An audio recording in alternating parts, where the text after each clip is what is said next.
what cycle cây trùng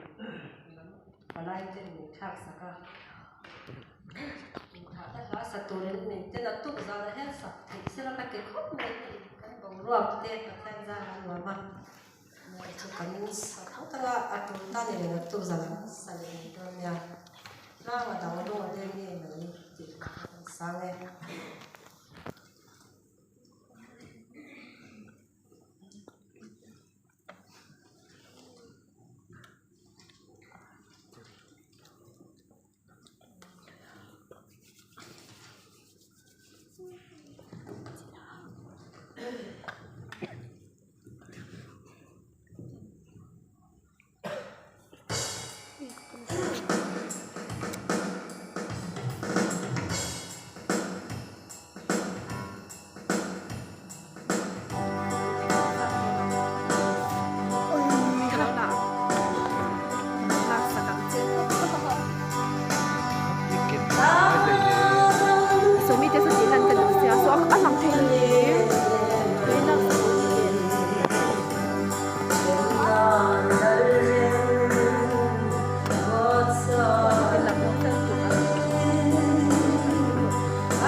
Hãy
subscribe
So